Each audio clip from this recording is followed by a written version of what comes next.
going to show you sort of the rank of how the governments sort of really work. It's a system where one would assume that the President of the United States holds sort of the highest rank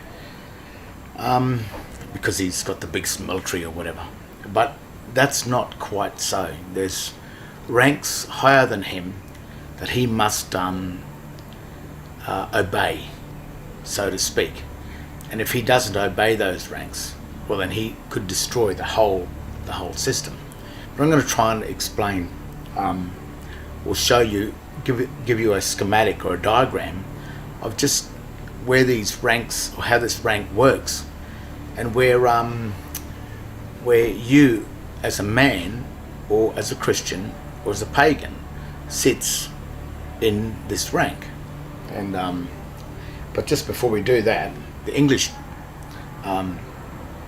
explanation of this word here, it just simply says a system in which members of an organization or society are ranked according to relative statutes or authority. Now there's two things happening in there: relative statutes or authority. And each meridian, or each trust, has its own version of laws and statutes and authority, but the trust itself may be answerable to trusts above it.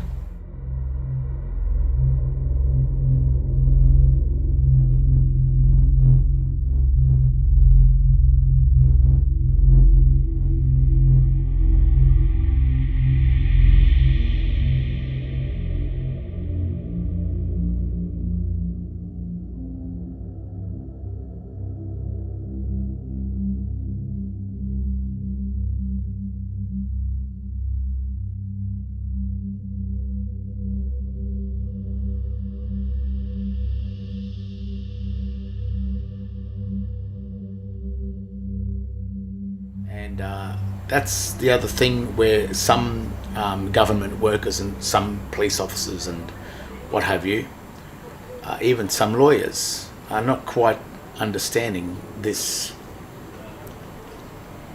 the way this system really works. This is a quick rundown of just how the authority kind of works. And first of all, we have God. This God is the God of existence.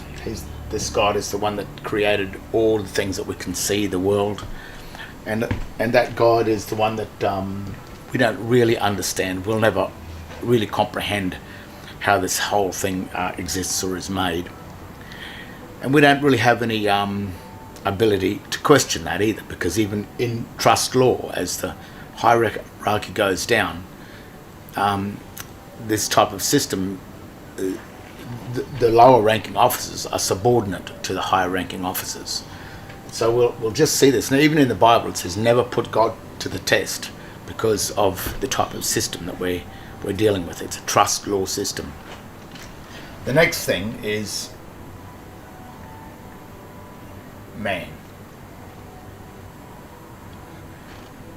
God, man. Now, you know, in Adam and Eve and in Genesis, God created man and breathed the life into man after he made him from the earth. And this is basically stating that man has a birthright to the subject matter. He's a part of this world, because this God created the world and also created man in it. That is our true God. But I'm going to sort of show you how we've lost, we're losing this God, so you've got to be careful. The next thing that happened was in the Garden of Eden, God granted dominion, which is the highest of authority, to man. And what man did, what happened in this, by granting the absolute authority, the legal title to man, that granted the equitable title with God. So man was holding the legal title to God. God was the director, and this is still evident because when this God decides to have a volcano or create a massive earthquake or create a massive storm, there's not much that man can do about it. That's the fury of God. This God, no matter what you do, hate him or love him, whatever happens, you can't question that, and you can't do much about it either, because his fury is of the greatest. And sometimes those storms and that remind us of the respect that we have, or that we should be having, for this God up here. What happened is God granted the legal title to man, so that means man looks after this planet. He's duty bound to look after it. But what he has done, or what's been offered to man, is this thing here, which is called the Vatican. And what that means is V-A-T-I-C-A-N.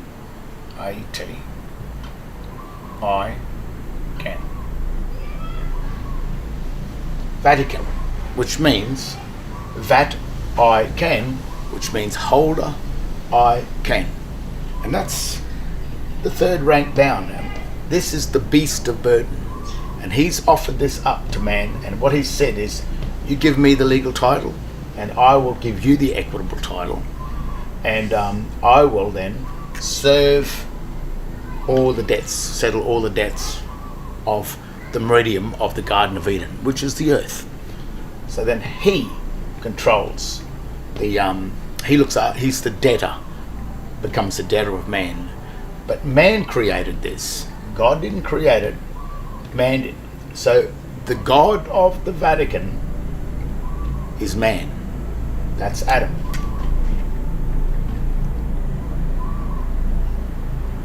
That means man. Adam means man. Now, why would someone want to pay the debts of man? And that's because this people here, it knows how to confer the debts of man back onto man. Now the next hierarchy down is the debtor. So the Vatican creates a debtor for the Vatican. Man created the debtor to pay the debts of man. It's the Vatican. The Vatican creates a debtor. Babylon.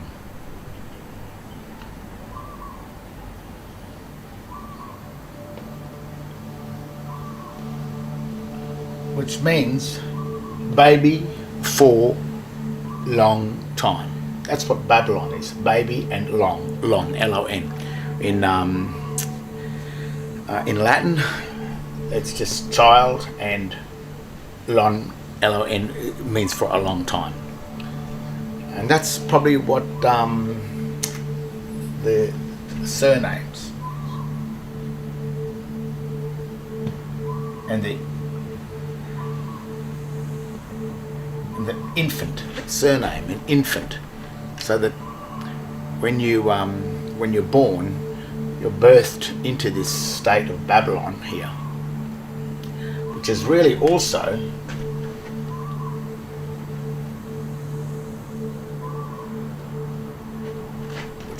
really or the Roman Empire, or it's the debtor of Rome. And what Babylon does, then it needs to create a debtor. This is the Vatican, and this is really Rome.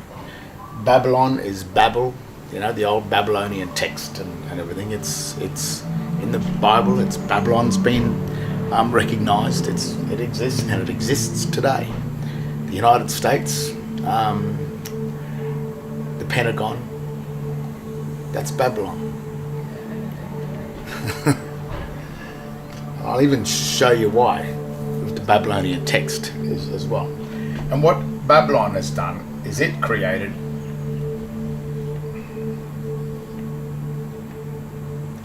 a creditor and a debtor. Creditor and a debtor.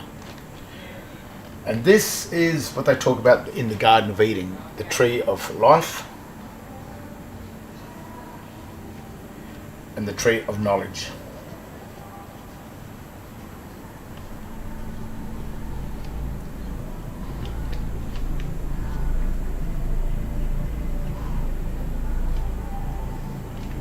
Tree of life, tree of knowledge, creditor, debtor. And these two things were accounts. So Babylon had to create a remedy inside this, and to get man to pay his own debts is to turn man into either the debtor of Babylon, so that Babylon could be the debtor of the Vatican, so then the Vatican could be the debtor of man, so that man is the debtor of God. But what this thing here is trying to do is get rid of man, because this is the serpent, the usurper. It usurps in, and if it can get rid of man, then all of the debts that are paid to Babylon and then to the Vatican, if man isn't there, then he gets to keep the loot, keep the gold, keep all of the debts of man. Vatican, the very symbol, is also Vat I can, holder I can, and holder is like a valley, which is the banks of a river. It is the first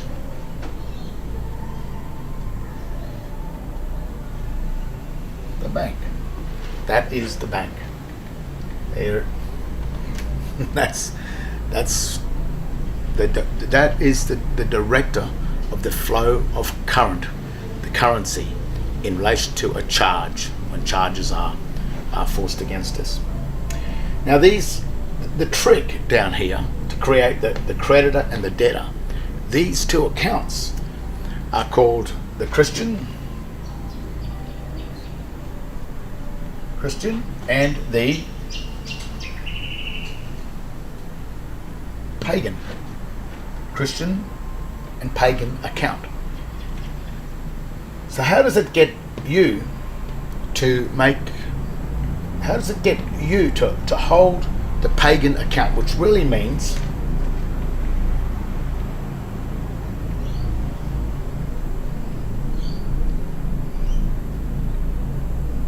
the pay again account? Pagan, pay again. So why this is paying again is because man's already paid. It's already, his debts are paid by the Vatican. But the Vatican are going to get man to pay the debts again for the second time. So now we have God, then man. Man created the Vatican, the first debtor. The Vatican created Babylon. And Babylon created two accounts, the Christian account and the pagan account. The creditor, the debtor. Life and knowledge. L and K. Kill. L-I-F-E. Life and kill. Now, there's two warnings. When God said to man, he said, whatever you do, you never eat from the tree of knowledge. Don't eat, otherwise you will surely die. That was the warning. Now, in the New Testament, Christ came along and he said that in my name only, my name, which is the name of an account, shall you be saved. My name only. So now we have these two accounts, which is the creditor, the debtor. The tree of life, the tree of knowledge, life, death. Death, life. They're called accounts. So this account is the account of the creditor. This is the account of the debtor. Now, how do we get man to hold the accounts of the debtor? And this is probably one of the biggest tricks where the birth certificates and everything come into being. We'll name the account, and we'll just show you what's going on. This is the name. This is the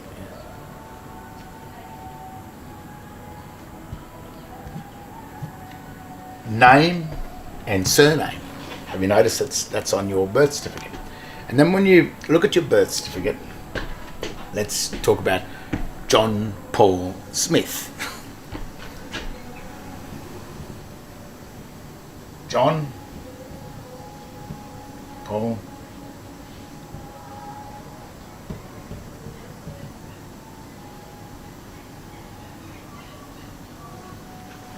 When you look at your birth certificate, you're going to see this, and it will say name and surname. Now that's what you will assume, but there's no surname on that document, on the certificate of birth.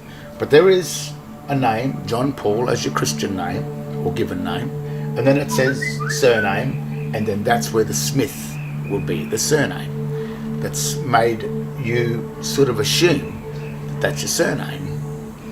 And then when someone asks you, like a police officer or someone from the state, from the Babylonian state, which is the, at the moment, it is probably the United States Securities and Exchange Commission that owns all of the nations of the world, as well as Canada and as well as Commonwealth of Australia and as well as the United States. Babylon owns these things, and that in modern day is more than likely the US Federal Reserve, which is that bank, and the United States Securities and Exchange Commission.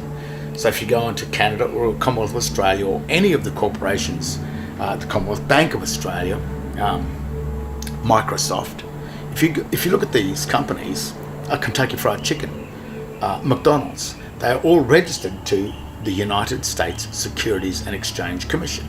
So they all stem from the one world government, Babylon.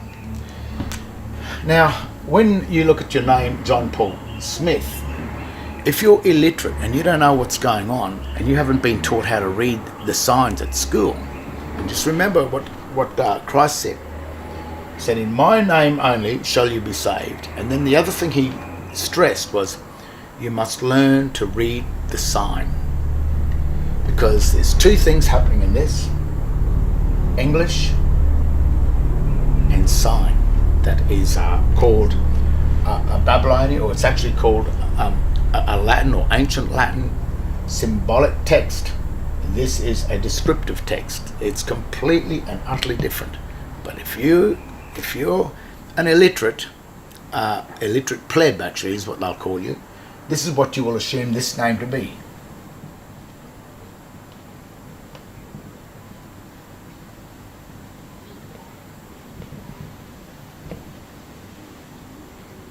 So when a police officer comes to you and says, what's your name and your date of birth, you'll say, "Oh, sir, my name is John Paul Smith." And yet the name written on the birth certificate says John Paul. So straight away, someone's made an error, someone's made a mistake. And if you're the one that's claiming John Paul Smith to be your full name, when John Paul is your full name on the birth certificate, then that police officer has been trained to, as soon as you give a full name, which includes your surname, which is incorporated with your real name, it's an incorporation, and a presumption, he will take authority over you straight away. And what it is, under a form of water law salvage rights, because you're not John Paul, you claim to be John Paul Smith, and John Paul Smith, in law and in fact and in reality, John Paul Smith does not exist. Only John Paul in fact exists. John Paul in reality and in fact, John Paul Smith in reality and fact does not exist. So that enters them into the world of fictions. So rather than you being a man, you will become down here a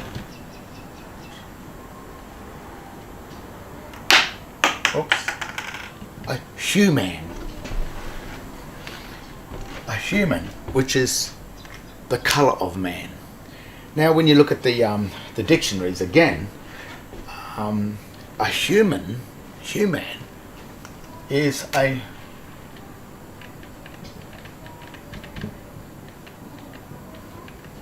monster. And then when you go into monster, the word monster is a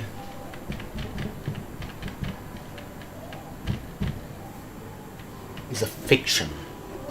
A monster is a fiction. John Paul Smith is a monster because he is a fiction.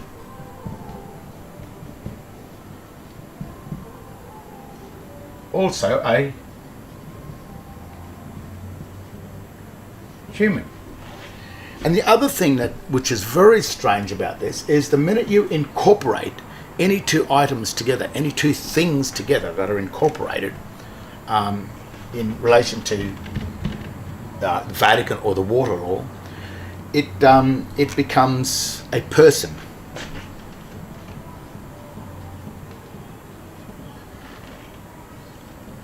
And a person is a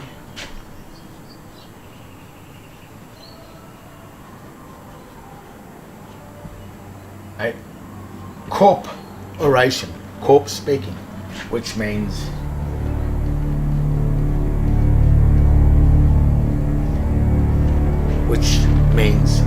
dead. So through your own ignorance, what you're stating here is that you are the surname who is dead. Now, no one forced you to do this. You did that. You claimed your name to be the incorporated name because John Paul and Smith don't exist. They exist as two separate entities, but they don't exist as one name. So you're the one that did that. You're the one through your own ignorance and your own inability to assume that you are right. Yet Christ comes along and said, no, you've got to learn how to read the sign. He didn't tell you what the sign, he just said, you learn how to read the sign. Well, if you know how to read the sign, you'll know straight away that, oh no, that's sign, that's not my name. That's no part of it. Sign is sin. Sign is sin. That's what it means. Even the words S is the snake, I is one, is you, I, and N, S-I-G, which is a governance, and N is mountain and water, which is the Babylonian, which it's not Babylonian, it's the two sides.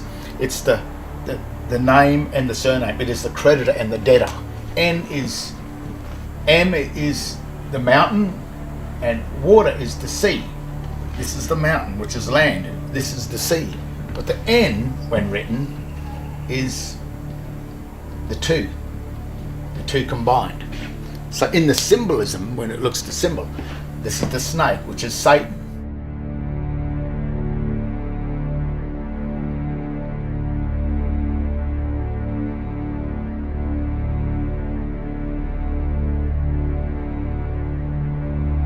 You've become dead through your own false presumption that you thought that your name, John Paul, with the all uppercase symbolic Smith, was one name.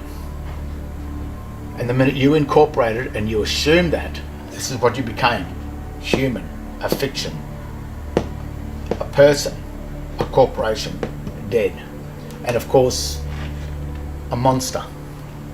And monsters have to be controlled under statute law. So you've been under the control of statute law, which is not free will, which is under what Satan wanted. You're under the control of Satan. And Satan did not give man the free right to make a choice. God gave man the free right to make a choice, to enter into the debtor or the creditor. But how you make that choice is by learning what Christ said, by studying the Bible and working out how the Adam and Eve trusts about in relation to 126 of Genesis, where God granted dominion. God granted dominion to man over the land, the air, the sea, and the thing that creepeth. Now, if you put surname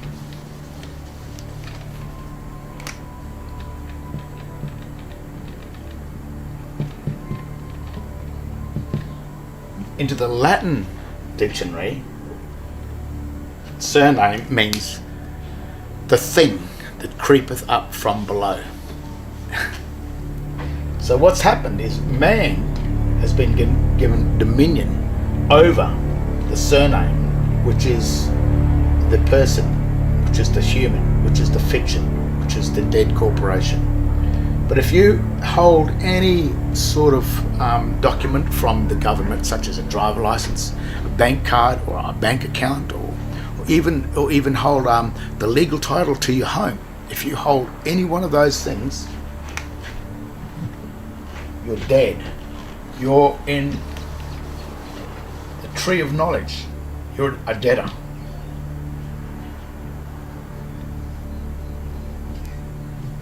You hold the legal title to it, and you have lost your equity, because in trust law, he who holds legal title cannot touch the equity without license. And this goes right back to the Garden of Eden, because when Adam ate from the fruit of the tree of knowledge, which is the tree of the debtor, when he applied for the credit card, the minute he did that, he was thrown out of the first garden, and the only way he could get back into the Garden of Eden was under license.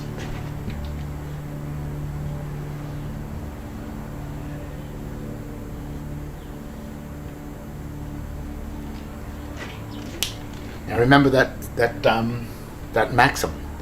He who holds legal title cannot hold the equity without license. And the license to hold the equity is granted from Babylon, which is the Vatican, which is the bank. So when you sit down here, when you're dead, then you need a license to do anything at all. And that's what's happening to you. You want to go fish, you want to do anything, you want to drive a car, because anything you do in Eden, while you're the debtor, you must have a license. Now remember what Christ said over here. He said, in my name you shall be saved. So what happens is this name here, John Paul, is the creditor.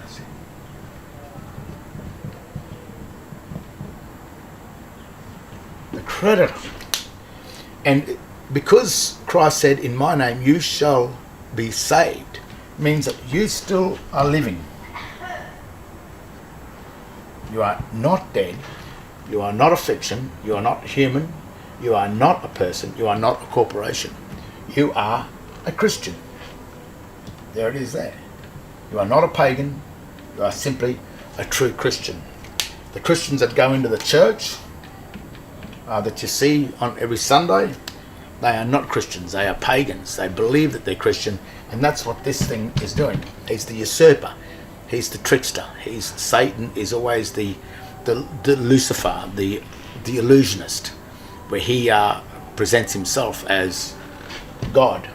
Because persons, the only God of a person, which is the only God of a debtor, is Babylon, which is the Vatican. The Vatican created these things here. The Vatican created the incorporation. When two names or two things are joined together, that's it. But when you're Christ, you only have one name. You don't hold any legal title, anything. When you learn how to operate this account, this Christian account over here, you will start to realize that you can have anything you want. ask and you shall receive. And that's how it really does work. Now, the account name, just to finish off, this is where the real trick has been in here. The Christian account or the credit account is John Paul. And the debtor account is the surname. The surname is not just the Smith, because John Paul and the Smith belong to us. That's our name, and this is our heritage. So both names belong to us. So the state can't make a claim over the family name or the heritage or the Christian or the given name. It cannot make a claim. But what it makes a claim over is incorporation. So as soon as these two names are assumed as one, that is the property of the Vatican. That is the state of affairs of that governing system. This is the Christian account written in proper English, and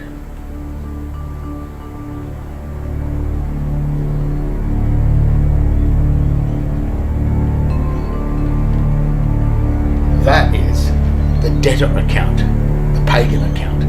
That is, so if you hold this name here in proper English, you become the debtor. So when you walk into a court and say, I'm walking into this court, I am a living, breathing man, well, yes, you might very well be that. But the magistrate, who's the administrator, which is Babylon, and the administration, well, it's here. That's what this thing is. Here's the I on the bill. The administrator, which is the magistrate, the man will walk in, I am the living, breathing man, Your Honour. And he will say, yeah, well, that's fine. Do you hold a driver license? Yes. What's your name? My name is John Paul Smith.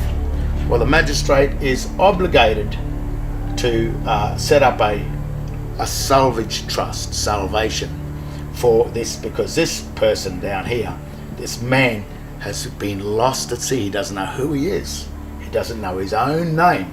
And there's another maxim, is if you know not the name of the thing itself is surely lost. So if you walk into the court and say, I'm the man, but my name is John Paul Smith and I hold a driver license, the poor old magistrate, he sits there, what can I do about this? Okay, so he sets up a trust and then gives him a little bit of justice that's seen to be done to make him feel a bit better, but still whacks him anyway, and whacks him as a debtor. And then once he's got the debt, he can't get out of it.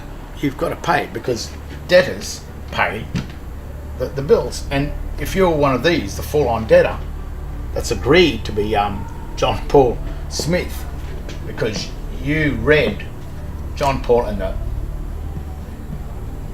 Smith in sign language and you assumed it together, that's not his problem. You assume that. You didn't do your homework. You didn't learn how to read the sign. You didn't learn your grammar. You learned nothing. You remained as a pleb, as a dumb idiot, as someone you just remained dumb. So the magistrate, he's just got to administer you. The Vatican, he's got to administer all of you. So what he does is that he throws you on the Vatican ship at sea, in the Holy See, and you lose all your rights then to land law. You lose your standing as man and as Adam, and only because God said, whatever you do, do not eat from the tree, or do not eat the fruit, be a usufruct of the debtor account. Don't do that. Otherwise, you will surely die. There's you there.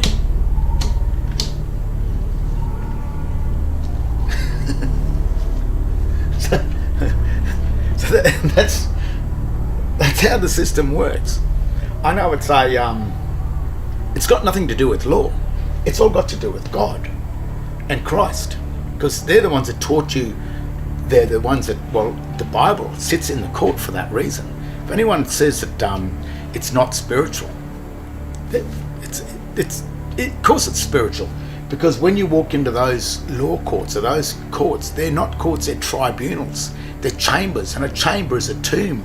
They're dead. That's why the magistrate's wearing that black robe. He's mourning the dead, and you're walking in there and you are dead. You probably go, oh, poor fellas, they're all dead. And very rarely does any one of these ones come into that court. Now, the other slight advice, it's not really advice, but it's when you know where you stand and you are over here and you do hold the driver licenses and you hold the bank loans and you are a good little debtor and you're paying all the bills of the state, and which is very admirable of you for being that.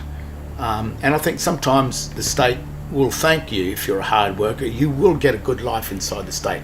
But when it comes into a charge, when you've been charged with any form of a charge account and you are the debtor and you hold the driver license to prove that you're a debtor, because the name of the driver license is written in the all uppercase language, which is called the ledger language, or the dead ledgers that are on tombstones, or it's also called an engraved image, which is another thing that God said, do not worship the engraved images, which are the engraved images that sit on top of the tombstones, which is the ledgers, and that's the stuff that comes in the mail.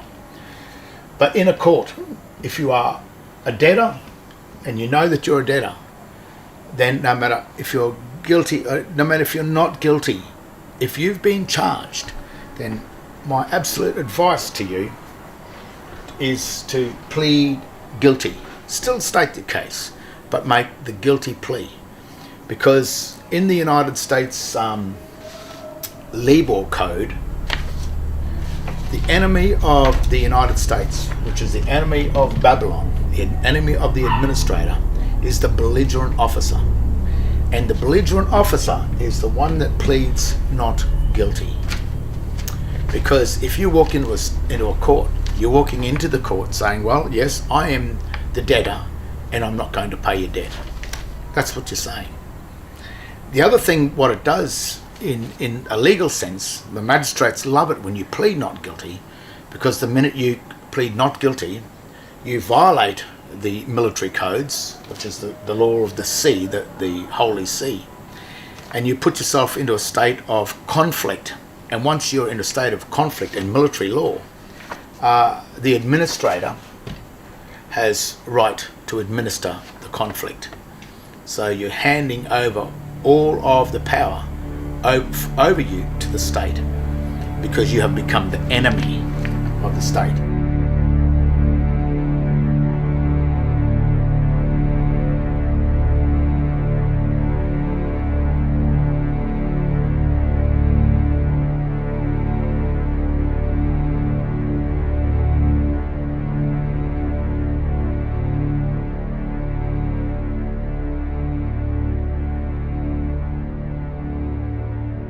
If you're not guilty, you can only plead guilty and say sorry. Because when you have operated, when you've walked into this and you've chosen to be the debtor of the state, you have no rights. And don't try and get them. Especially the idiot people that walk in and say, I am the living man. So you got a driver license? Oh yeah. Lost. Completely dumb, stupid. The other thing is, do you need to come back to living man? One of the biggest things is the difference between coming back to being a living man. You don't have to be a living man. You don't have to come back to walking into that trust, because this is outside the system. Once you simply hold the creditor account, Christ becomes your trustee. Christ is your trustee. And that's all evident on the second certificate of birth. Because on the second certificate of birth, it states in black and white that the full name, John Paul Smith, is in the custody of the Registrar General of the certificate of birth, which is the state. So it's stated on that and signed.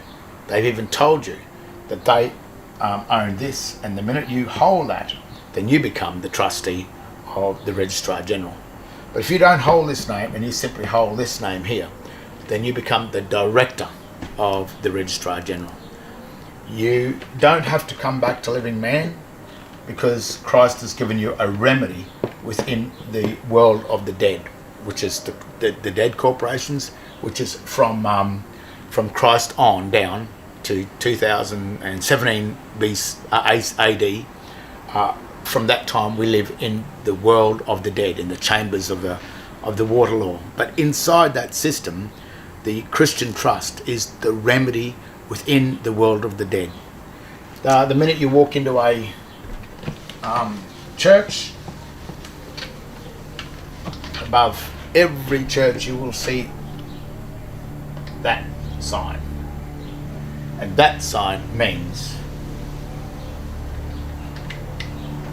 that's why it's found on top of tombstones as well. It means dead. So when you walk into a church, you know that that is the house of the dead. If you are this over here, a true Christian, then you don't walk into those places, because that is for the quasi-Christian, the people that think they're Christians, but they're not. Even other churches, you'll see that if they ever use this type of writing, the all uppercase text, then if they're using any form of symbolic text on the signs or any form of sign language, it's another dead giveaway.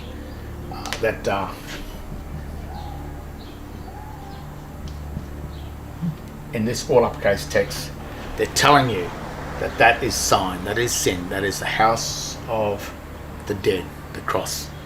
So even though people walk and go, I'm going to church and I'm doing whatever it is, all you've got to do is just read the signs, go into the dictionaries, the legal dictionaries and the Webster's dictionary, start having a look at these signs, and it tells you in black and white everything. But the whole thing of the world of the dead that belongs to the administrator, which is Babylon, which is the Vatican, if you're down here, then you are subject to that. If you're over here, then you are still got the ability of living man, yet you hold the account that directs the Vatican. That's why the Vatican probably doesn't really like real Christians. It creates its own quasi-Christians in all of its church, because it knows it keeps them, or keeps the masses, under control. But when you work it out, usually criminals don't work this out. The people that do work it out are usually the people that do love God and hold this God here as the true God, as they should. And when you do that, then you are subject to the laws of the Bible, like the statutes that make up the 10 Commandments, and also Christ, which is, if you love your neighbour in a spirit of brotherhood, then no war would ever happen. But people that are with this God automatically know that they are subject to the real laws of the Bible, and they wouldn't do anything against their own brother or their own neighbour that they wouldn't like to happen to them. So the people that do work it out and that don't need to be controlled by the state, don't need to be controlled by the state, because they are the true solemn people that have worked this out. So I hope that explains the hierarchy and the principle of how our governing system works today in this modern day society. It's ancient and it's never going to change. It dates back thousands and thousands of years.